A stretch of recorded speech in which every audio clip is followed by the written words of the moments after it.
Hi, I'm Phil, and in these story analysis videos I take a look at a film in terms of its story structure, character arcs and themes, from the point of view of a screenwriter and filmmaker.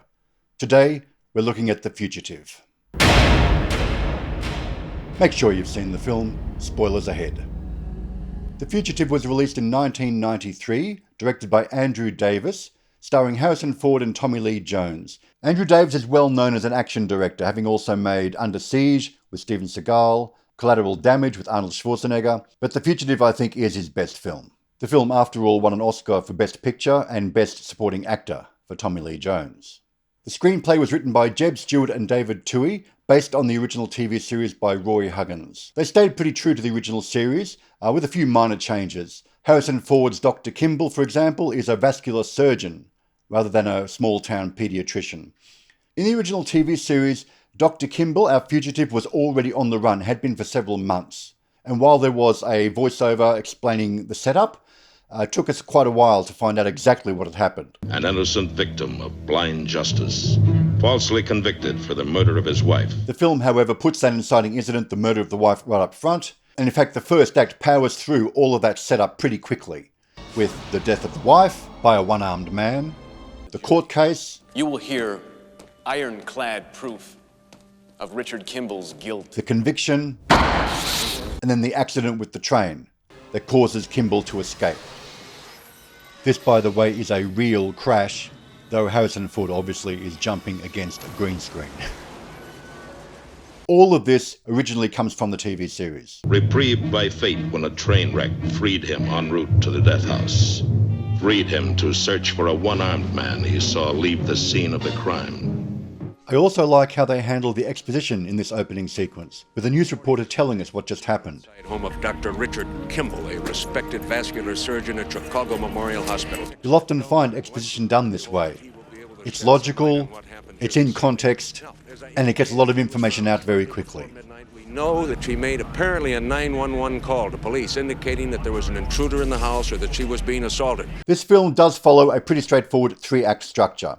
Act 1, the murder of the wife, the court case, and the escape. And then the introduction of Tommy Lee Jones as Gerard, the marshal that's after him. Your fugitive's name is Dr. Richard Kimball.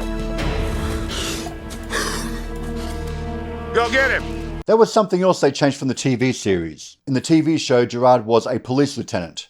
It actually makes more sense for Gerard and his crew to be US Marshals. The US Marshals are a federal agency under US law, and they are actually tasked with finding fugitives. So the kind of in-between local cops, local police, like a police lieutenant would be, and the FBI. Excuse me, Sheriff. I'm Deputy United States Marshal Samuel Gerard. I'd like to talk to you. I'll be with you in just a minute. Okay. Act 2 is the cat and mouse game of Gerard trying to track down Kimball, while at the same time, Harrison Ford's Kimball is trying to clear his name. He's looking for the one-armed man. This nicely reflects the mini adventures of the TV series, with each sequence ending on a cliffhanger where they almost catch him. Now we have an A and a B plot here, kind of.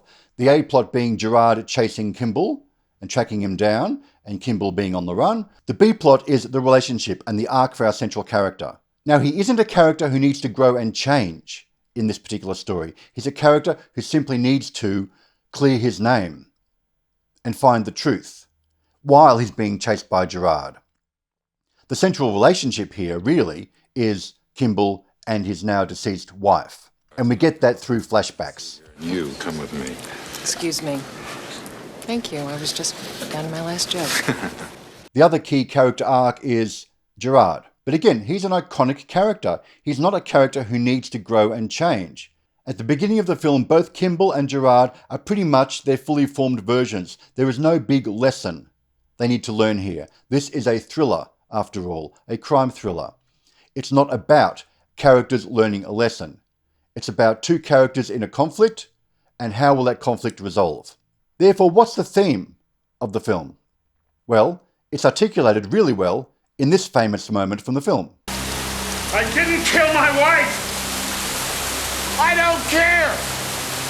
I would argue the theme for this film is, does anyone care about truth, about justice, The lieutenant from Chicago doesn't care. Do you now feel that perhaps he might be innocent, that there may No, be he's a not one-armed innocent. He was man out there? convicted. He was convicted in a court of law.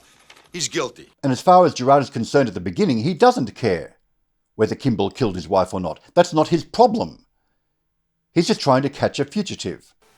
In fact, originally the script said he was meant to say, "That's not my problem," or "That isn't my problem."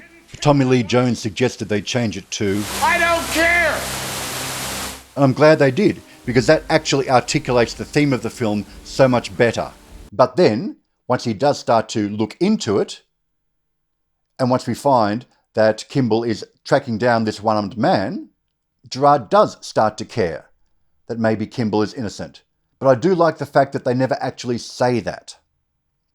They never have Gerard say, maybe this guy's innocent after all, maybe we should do something about that. This film is a great example of show, don't tell. Gerard does care. Everything he does as a character shows that he cares about his crew. Newman? Yes, sir? What are you doing? I'm thinking. Well, think me up a cup of coffee and a chocolate donut with some of those little sprinkles on top, will you? As long as you're thinking. He cares about justice and truth. You think I should have bargained with that guy? Yeah. I do. You could have missed. You could have killed me. Yeah. I don't bargain. Despite the fact that he will not bargain, he clearly cares. And the resolution of the theme comes in this final moment here. After the one-armed man's been captured, after the conspiracy's been unearthed, and we have this moment in the car. Thought you didn't care. I don't. Don't tell anybody, okay? Likewise, Kimball. And this comes from the TV series originally. Kimball cares almost too much. He puts himself in danger sometimes by caring about other people, as he does with the boy at the hospital. Bob, get this one into room 4, stat. Bye-bye, Joel.